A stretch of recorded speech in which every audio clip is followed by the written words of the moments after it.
Assalamualaikum dan selamat kembali ke Pandangan J.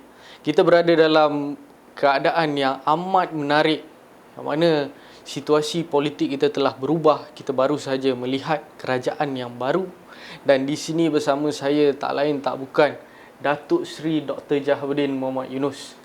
Datuk Seri, thank you for being with us. Terima kasih bersama dengan kami. Datuk Seri, saya ingin memulakan dengan harapan Datuk Seri ketika tahun 2008 ya.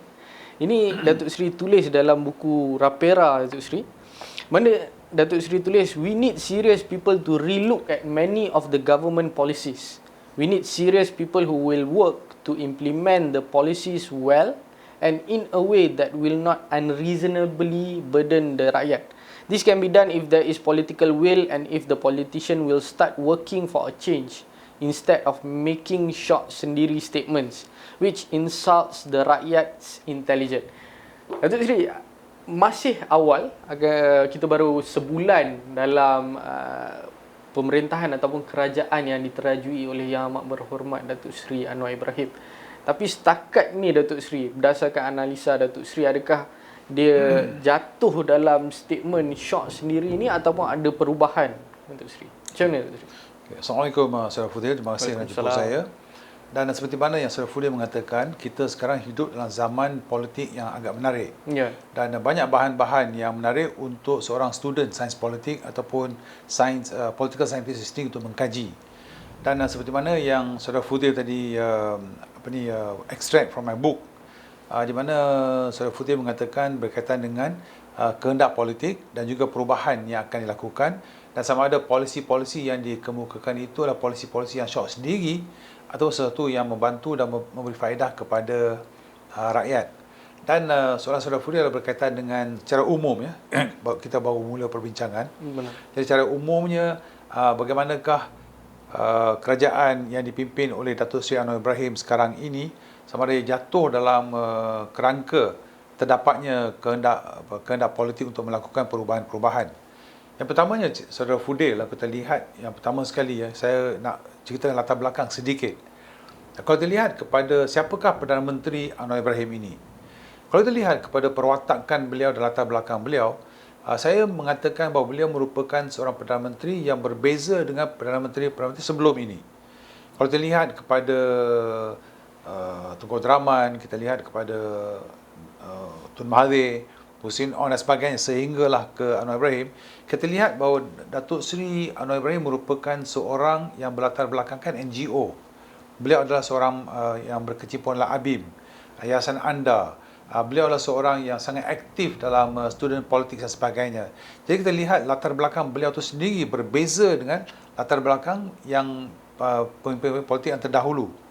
Kalau kita lihat pada pemimpin politik yang terdahulu, mereka lebih datang ke politik melalui politik. Tetapi Datuk Seri Anwar Ibrahim ini berlainan sedikit. Dia sampai ke politik melalui civil society, melalui NGO dan sebagainya. Yeah. Jadi saya mengemukakan latar belakang ini kerana ia merupakan satu perkara yang penting, saya rasa akan mempengaruhi cara Datuk Seri Anwar Ibrahim melihat kepada politik dan juga cara Datuk Seri Anwar Ibrahim melihat kepada governance ataupun pentadbiran atau pemerintahan kerajaan. Itu yang penting tu. Yang keduanya juga, Datuk Seri Anwar Ibrahim merupakan seorang berbeza kerana Datuk Seri Anwar Ibrahim merupakan Perdana Menteri pertama kali di Malaysia. Kita ada seorang yang telah mengalami duduk dalam penjara selama beberapa tahun ya. Dan keduanya juga beliau telah berhadapan dengan tindak balas, reaksi the enforcement officers, pihak enforcement, pihak berkuasa dari segi polis dan sebagainya. Dan beliau juga telah naik turun mahkamah dan sebagainya. Jadi beliau ada pengalaman-pengalaman berikut. Jadi saya harap dalam beliau menjadi seorang Perdana Menteri, pengalaman-pengalaman ini juga beliau ingat dan akan menjadikan satu iktibar untuk menguatkan semangat beliau untuk melakukan reformasi-reformasi di sini.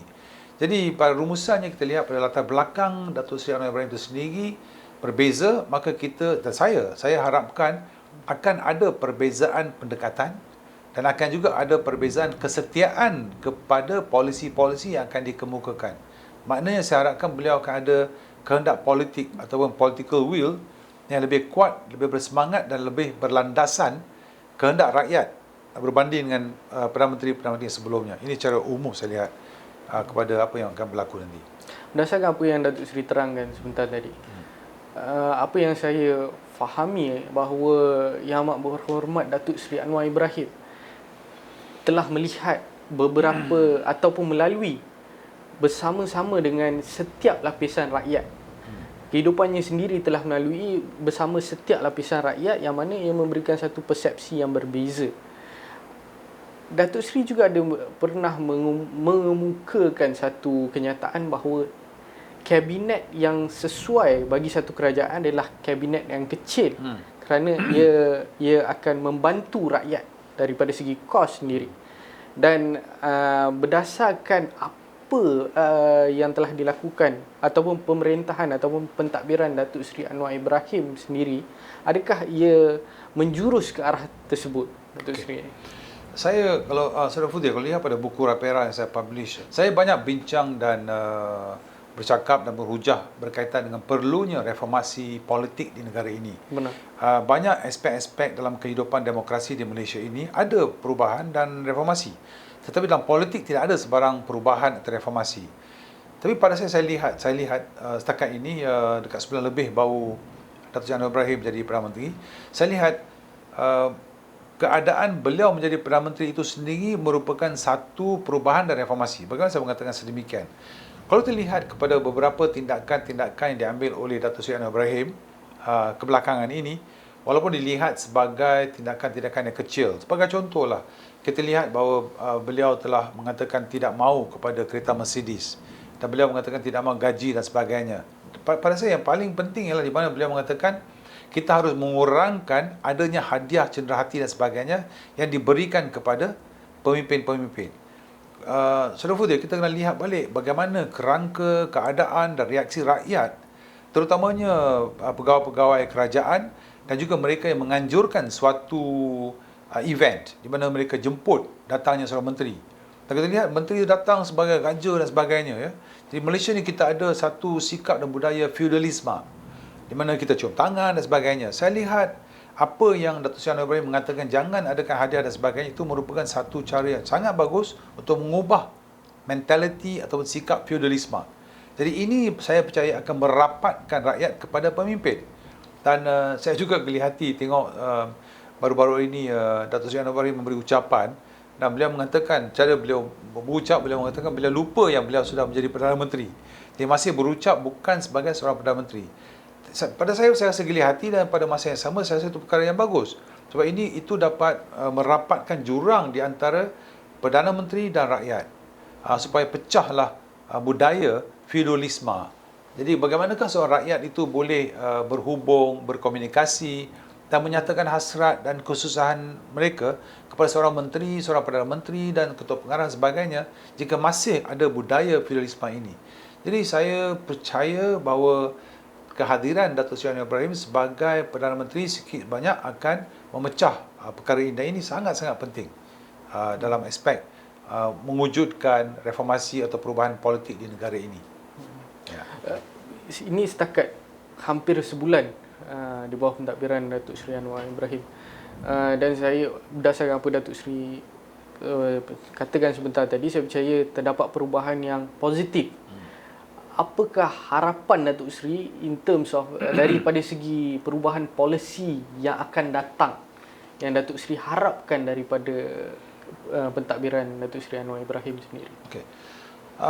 Dia ada dua jenis cabaran ataupun matlamat-matlamat. Ya. Matlamat-matlamat yang biasa yang harus dilakukan oleh sesiapa sahaja yang menjadi Perdana Menteri, yang biasanya, yang sepatutnya ialah nombor satu ialah memajukan ekonomi. Itu perkara yang biasa. Sama ada Datuk Seri Anwar Ibrahim ke Mr. XYZ ke sesiapa sajalah yang menjadi Perdana Menteri. Dia mesti menangani masalah ekonomi yang dihadapi sekarang akibat daripada COVID dan sebagainya. Itu yang given. Itu standard. Yang keduanya juga, mereka juga harus bincang atau buat polisi berkaitan dengan perpaduan dalam negara ini. Itu pun standard juga. Tetapi apa yang saya harapkan dengan adanya kehadiran Datuk Seri Anwar Ibrahim sebagai Perdana Menteri, kerana saya berdasarkan jawapan saya kepada apa yang saya sebut awal-awal tadi, latar belakang Datuk Seri Anwar Ibrahim ini berbeza dengan pemimpin-pemimpin politik yang lain. Beliau tidak masuk politik melalui lunas politik. Beliau masuk politik melalui lunas NGO dan civil society. Oleh demikian, yang pertama sekali saya harapkan ialah saya cukup minat dari dulu. Saya cukup minat dengan Datuk Seri Anwar Ibrahim punya ungkapan anak Melayu anak kita, anak Cina anak kita, anak India anak kita, anak Kazakh anak kita. Kita layak hanya bila kita rasa anak Melayu anak kita, anak Cina anak kita, anak India anak kita. Ini Datuk Seri Anwar Ibrahim merupakan pemimpin politik yang pertama di atas pentas berani bercakap, berucap berkaitan dengan kesatuan semua rakyat tanpa lihat kepada agama ataupun bangsa. Tetapi negara sudah merdeka dan matang, harus membawa semangat inklusif baru supaya semua kaum yang minoriti, yang terpencil dan lebih berat bagi saya ialah marginalized, sama di Semenanjung, di Sabah dan di Sarawak. Dan saya percaya, saya mengatakan bahawa ungkapan sedemikian, pendirian sedemikian oleh seorang Perdana Menteri adalah konsisten, berlandaskan kepada yang pertamanya ialah prinsip kemanusiaan yang diterima oleh semua manusia di dunia. Tidak kira negara mana atau bangsa mana, nasionaliti mana sebagainya. Itu pertama sekali. Ia bertepatan dengan prinsip kemanusiaan. Yang saya lihat ketandusan dan kekurangan di negara ini. Pemimpin politik lain, minta maaf, mereka hanya bercakap di bibir sahaja. Tidaklah kita lihat seperti Datuk Seri Ibrahim yang meluahkan perkara itu. Yang keduanya juga apa yang prinsip kemanusiaan itu, saya percaya sebagai seorang Muslim, ia juga sangat konsisten dengan prinsip-prinsip dalam Al-Quran. Banyak dalam Al-Quran yang berceritakan bukan tentang agama ataupun tentang bangsa, tetapi tentang manusia, tentang mukmin, tentang Muslim dan sebagainya. Orang yang bercirikan ciri-ciri yang righteousness, perkara-perkara yang baik, yang melakukan perkara-perkara yang makruf dan sebagainya. Jadi antara perkara-perkara yang makruf ialah kesatuan manusia. Jadi itu satu perkara yang sangat konsisten. Dan saya percaya dalam negara ini, itu yang paling penting. Sebab kalau rakyat tidak merasakan diri mereka sebagai rakyat Malaysia, bagaimanakah kita nak memajukan Malaysia? Bagaimanakah kita nak membantu di antara satu sama lain, di antara rakyat dan sebagainya? Kalau kita masih membenarkan perbincangan atau naratif politik yang berasaskan pemisahan dan perpecahan, iaitu bangsa dan kaum. Jadi saya sangat-sangat berharap dengan kerajaan campuran yang ada sekarang ini di bawah Datuk Seri Anwar Ibrahim, kita dapat mengembalikan balik semangat kemalaysiaan. Dan insya-Allah saya harap juga bahawa kita boleh rakyat Malaysia yang berbilang bangsa dan berbilang kaum dan sebagainya dapat design ataupun bersetuju. Dan inilah satu impian Malaysia yang kita sama-sama nak cuba capai. Dan Saudara Fudil, kita lihat sekarang ini dengan kerajaan campuran itu sendiri, saya lihat kerajaan campuran itu sendiri dengan sendirinya menunjukkan bahawa kita sudah pun melewati atau mengatasi kebencian dalam politik. Kenapa saya katakan sedemikian? Hanya 2 bulan yang lalu, Saudara Fudil, kalau Saudara Fudil bercakap dengan orang politik ataupun rakyat biasa, mereka tidak dapat membayangkan di mana DAP dan UMNO duduk dalam satu barisan kerajaan. Ya, betul. Itu seperti satu perkara yang sangat mustahil. Di mana DAP kerana bertahun-tahun telah dicanang dalam medan politik bahawa DAP itu rasis dan UMNO tidak boleh kerjasama. Dan UMNO juga pernah dituduh sebagai rasis dan sebagainya. Tapi hari ini kita lihat DAP dan UMNO boleh duduk semeja dalam satu barisan. Dan apakah yang menyatukan wakil-wakil rakyat DAP dan UMNO untuk bersama? Pada saya, mereka bersama kerana mereka ingin memerintah, ingin mentadbir. Maknanya, mereka telah ketepikan perbezaan politik demi untuk mewujudkan satu kerajaan. Dan kerajaan ialah untuk mentadbir negara. Itu satu, it's a remarkable paradigm shift in the political climate in this country. It's amazing. Dan selepas ini, kita tidak akan heran jika DAP, UMNO bekerjasama dan sebagainya. Ya? Itu satu faktor yang bagus. Yang kedua saya lihat juga, yang saya suka, yang kedua ialah saya harap sangat-sangatlah. Dan ini perkara yang saya agak rindui. Sedikit sebanyak perkara ini berlaku semasa pemerintahan Tun Dr. Mahathir Mohamad pada peringkat yang pertama. Masa Dr. Mahathir menjadi seorang Perdana Menteri pada peringkat pertama sekali, 1980 sampai 1998, yang first round, bukan second round ya. Kalau kita lihat pada masa itu, pada zaman pemerintahan Dr. Mahathir, sikap keilmuan tu tinggi, perbincangan tentang ilmu dan sebagainya tinggi. Dan itu telah mati tau selepas itu. Dan saya lihat sekarang di bawah pemerintahan Datuk Seri Anwar Ibrahim, dalam sebulan ini Datuk Seri Anwar Ibrahim tidak dapat mencekangkan dirinya, tidak dapat memisahkan dirinya daripada berbincang tentang banyak perkara-perkara yang ilmu. Kalau kita lihat baru-baru ini dia ada perjumpaan dengan ilmuwan sebagai contoh. Itu sesuatu yang saya suka. Dan ini perkara yang saya lihat Datuk Seri Anwar Ibrahim sebagai Perdana Menteri telah memberi message kepada masyarakat bahawa di bawah pemerintahan aku, kerajaan saya akan mementingkan, akan memberi keutamaan kepada ilmu. Itu yang beliau ada kebaruan, dan beliau juga telah merujuk kepada beberapa bahan-bahan bacaan. Dan semua ni penting ya.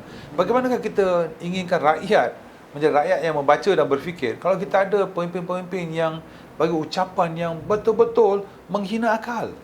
Betul-betul kita nampak dia orang sebagai a feudal lord, yang dia orang cakap kita kena dengar walaupun cakap tanpa asas, tanpa rujukan dan sebagainya. Jadi itu yang keduanya saya berharap sangat-sangat di bawah kerajaan Datuk Seri Anwar Ibrahim, ilmu menjadi satu perkara yang penting. Yang ketiga saya sebut tentang perpaduan tadi ya, itu mustahak. Yang kedua dia ilmu. Yang ketiganya yang saya harapkan di bawah kerajaan Anwar Ibrahim ialah reform-reform tertentu dilakukan secara betul. Sebagai contoh, saya rasakan bahawa kuasa yang mutlak corrupts. Absolute power corrupts, absolute power corrupts absolutely. Maknanya kuasa itu boleh merasuah, boleh merosakkan, dan kuasa yang mutlak boleh merosakkan secara mutlak.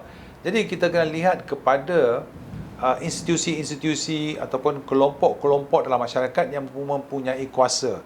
Dan kita kena rombak balik bagaimanakah kuasa-kuasa ini boleh dicerakinkan, boleh dicantum, boleh diubah suai supaya tidak disalahguna dan sebagainya. Dan saya percaya Saudara Fudil tahu saya maksudkan institusi seperti AGC, Peguam Negara. Sebab ada banyak tuduhan-tuduhan yang dilemparkan oleh pemimpin-pemimpin politik sendiri. Bahawa terdapatnya pendakwaan selective prosecution, pendakwaan memilih. Dan begitu juga ada tuduhan kepada SPRM dan kepada PDRM dan sebagainya. Jadi semua ini perlu dikaji. Bagaimana kita nak memastikan bahawa tidak ada salah guna dan sebagainya. Jadi secara ringkas itulah yang saya maksudkan. Saya harapkan ya. Terima kasih banyak Datuk Seri. Saya percaya kehendak Datuk Seri ni insya-Allah dia akan direalisasikan oleh kerajaan baru kita. Dan kita terlalu awal untuk kita lihat buat masa ini, dan kita akan tahu lebih lanjut berkaitan kerajaan kita selepas ini insya-Allah. Dan kita bersama penonton kita jangan lupa untuk like, share dan subscribe. Terima kasih bersama dengan kami.